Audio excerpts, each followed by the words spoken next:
जो हमने किया, हमारे पिताजी ने किया, हमारे दादाजी ने किया, जो भी पूर्वज अभी से पहले जो भी सामान हम लेते आ रहे थे, इस बाजार व्यवस्था को समझना बहुत जरूरी है कि ये बाजार व्यवस्था क्या है। उसके बाद आरसीएम का भी समझना है कि ये बाजार व्यवस्था हमें क्या दे सकता है। तो सीखने के लिए तैयार है सर, जाने के लिए तैयार है? तो चलिए कोई बात नहीं है, ये वो बाजार व्यवस्था है, इसको बोलते हैं परंपरागत बाजार, ट्रेडिशनल मार्केट जिसको बोलते हैं। और ये मार्केट में क्या होता है, ये भाई साहब मान लिया जाए, ठीक है। और इस सिस्टम में सबसे महत्वपूर्ण हमारा क्या होता है, हम इंसान हैं सभी लोग, और इंसान काम करता है और काम पैसे के लिए करता है, और उस पैसे को कहीं ना कहीं हम लोग खर्च भी करते हैं। ये से नो खर्च करते हैं कि नहीं करते हैं? और खर्च कहाँ करते हैं लोग सर? मार्केट में खर्च करते हैं। और मार्केट में जब खर्च करने के लिए जाते हैं तो हम लोग क्या कहलाते हैं? सभी लोग कस्टमर कहलाते हैं। मान लिया जाए ये भाई साहब कस्टमर है, और अंग्रेजों ने नाम दे रखा है कस्टमर, यानी कि जिंदगी भर कस्टमर मरते रहो, इनका नाम है कस्टमर। मान लिया जाए ये सामान लेने के लिए कहीं कंपनी तो नहीं जाएंगे, आसपास के जो दुकान होते हैं, मान लिया जाए ये रिटेलर है, ये यहाँ से सामान लेते हैं, और ये भी अपने से बड़ा जो दुकान होता है होलसेलर, यहाँ से सामान लेते हैं। और ये भी इनके से बड़ा एक एजेंसी या डिस्ट्रीब्यूटर होता है जो कि निजी लेवल पे एक होता है, ये यहाँ से लेते हैं। और ये भाई साहब क्या कहते हैं, जो राज्य स्तर पे होता है सीएनएफ एजेंट, जिसको केयर फॉरवर्डिंग बोलते हैं, ये सामान यहाँ से लेते हैं। और इनका टाई अप मान लीजिए सीधा, ये मान लीजिए हमारे कंपनी है, ये सर क्या है? कंपनी है, ये सर ये कंपनी है।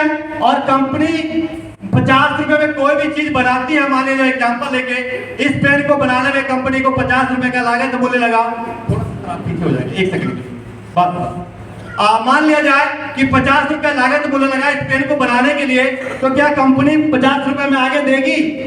नो, क्योंकि इनका रॉ मटेरियल है, बिजली खर्चा है, लेबर है, सब कुछ है। तो 50 रुपए में ये आगे नहीं देंगे, और 50 रुपए में नहीं देंगे तो 10 रुपए लेना इनका जायज है। और 10 रुपए में देके ये किसको दे देते हैं? 60 रुपए में सीएनएफ एजेंट को दे देते हैं। तो ये लोग भी समाज सेवा के लिए तो नहीं बैठे हुए हैं, ये लोग भी 10-20 लाख रुपए पूंजी लगा के बैठे हैं, 12 घंटा टाइम देते हैं, इनके पास बीबी है, बच्चे सब कुछ है।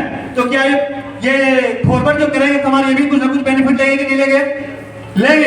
ये जब 60 रुपए में भाई साहब को मिलता है तो 10 रुपए इनका भी हक बनता है। यहाँ पहुंचता है सामान 70 में, ऐसे ही 10 रुपए लेते हैं सामान यहाँ 80 में, और यहाँ 90 में पहुंचता है रिटेलर के पास। तो रिटेलर जो हम लोग के गांव घर में बैठे हुए हैं, वो भी कुछ ना कुछ मुनाफा लेते हैं कि नहीं लेते हैं? लेते हैं। तो यहाँ सामान कितने का पहुंचता है?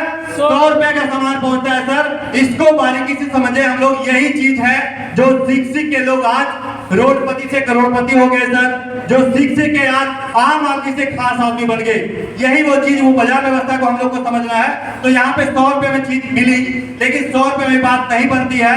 ये दोनों बहुत बड़े एजेंट होते हैं, ये कंपनी भाई साहब को बोलते हैं कि सामान आपका हम बिकवा देंगे, लेकिन इसको कोई जानेगा पहचानेगा तभी तो।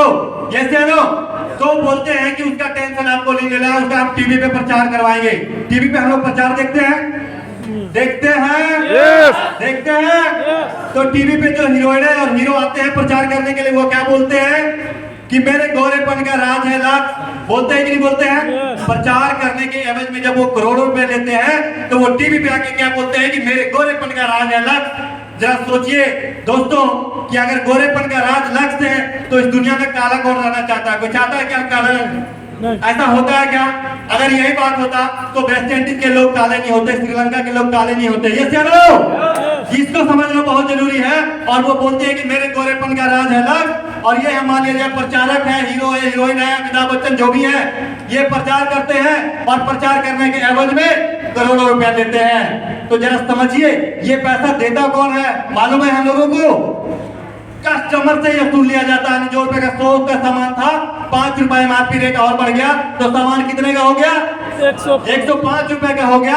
और सामान कितने का निकला? यहाँ से 60 रुपए का सामान निकला, और हमारे पास पहुंचते पहुंचते 105 रुपए का हो जाता है। और ये बीच वाले लोगों के पास 45% पैसा हमारी गाड़ी कमाई में ये लोग ले जाते हैं। ये सुनो, इस बाजार व्यवस्था से हम लोग जुड़े हुए हैं ऐसा कि जब 105 में मिलता है, 60 का सामान हमें मिल रहा है यहाँ से, तो 45% पैसा इनके पास चला जाता है। और इनके पास जब चला जाता है, जो कस्टमर को कुछ मिलता है क्या?